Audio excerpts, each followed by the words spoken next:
سلام خدمت همه شما عزیزان دل. امیدوارم که خوب و خوش و سلامت باشیم. امروز میخوام طرز تهیه قابلی ازبکی برای شما عزیزا آموزش بدم. امیدوارم که خوش شما بیاید. من اول پیازا خود میکنم و نگفته نماند که ما 4 تا میچه داریم.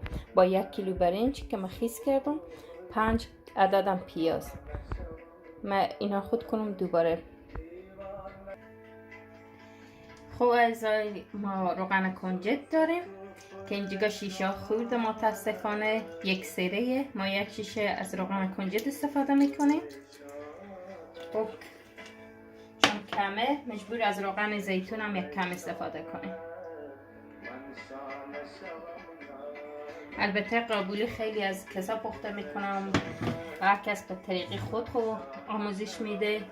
ما با طریق خود خب حالا ما 5 دانه پیازی که داشتیم خود کردم میندازم که 1 کم سرخ شه. بله عزیزا پیازا خود به این اندازه ما شل کردیم، مثلا 1 ذره نرم کردیم. حالا من گوشتار اضافه میکنم.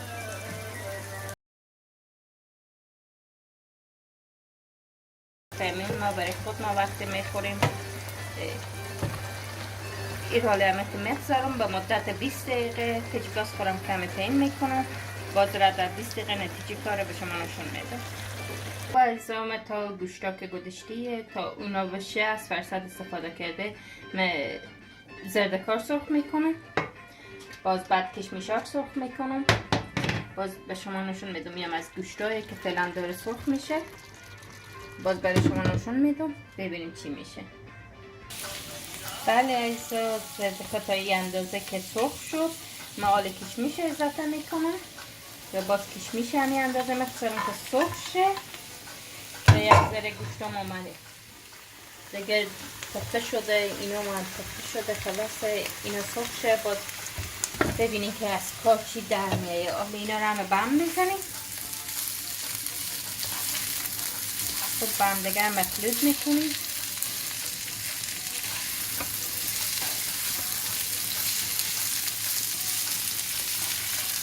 اینا رو میخواریم که سرخ بشه دیگه تا بله عزیزا کشمیشام هم سرخ شد. مال کشمیشا رو 1 کنار میخواریم. این گوشتا خود پیش میاریم. گوشتا هم خوب میبینیم خیلی مخلوط خوش شده. حالا ما میچار از این جیبه میداریم داخل 1 ظرف دیگه میگذاریم.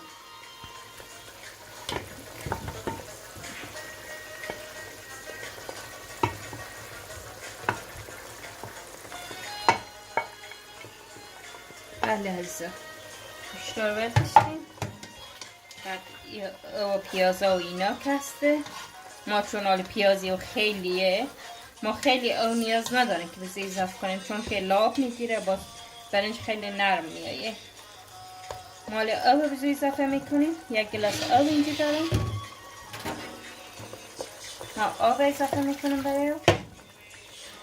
بعد اینجا ما قشنیز خوش مرچ سیاه یا همون داروگرم نمک با 1 کم فلفل مرچ سرخ.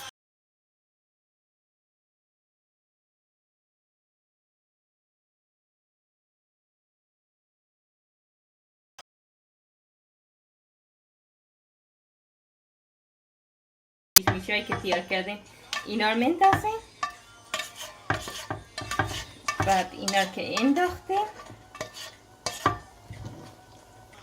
بله ما آله کشمیشا و زرتکار رو علاوه کردیم. ادوان که انداختیم و پس دوباره ما این میچار میخساریم بروی و پس اینا رو میخساریم.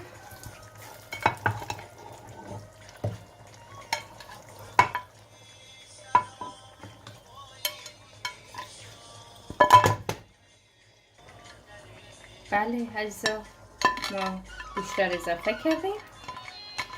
مال برنج اضافه میکنیم. بله عزیزا ما برنج اضافه میکنیم. ما همه برنج خود اینجا اضافه میکنیم.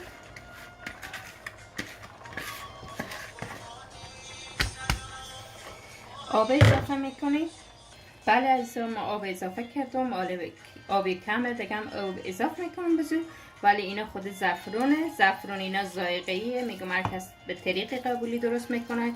ما هر وقت قبولی درست کنم و برای خوش رنگی و خوش طعمی و من از زعفرون استفاده میکنم. مالی مقدارم برای تا آب خوش شه، باز دوباره برای شما نشون میدم. بله عزیزا، دیگه میبینیم قبولی ما در حال آماده شدنه که هیچ آب چیزی نداره، همه چیزی آماده یه. مال بسی کمی زیری سیاه اضافه میکنیم.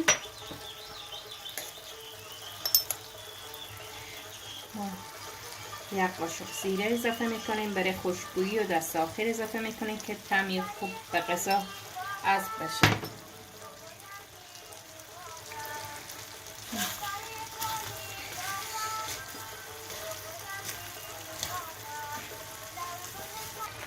بله عزیزا، من یک سیر شوشتم اضافه میکنم. دیگه 4 تا میز سولاخ‌ها کردم، قلبت کار کردم. بعد آل بدم میکنم به مدت نیم ساعت مقدارین که بدم شه. باز برای شما نشون میدم.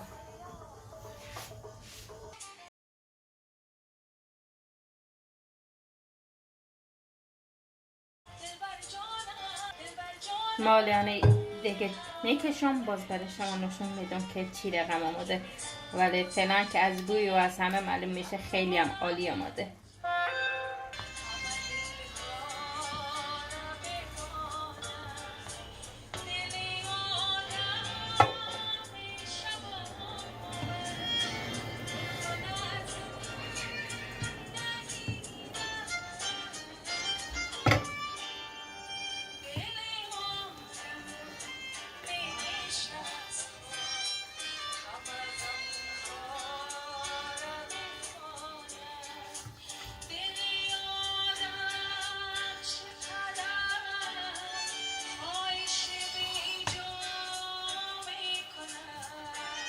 بله عزیزا، یه هم نتیجه کار امروز ما دیگه. امیدوارم خوب و خوش در هر گوشه دنیا که هستیم باشیم دیگه. فقط خواستم به ویدیو هم گفتم فقط شوق، کدام هدف خاصی ندارم.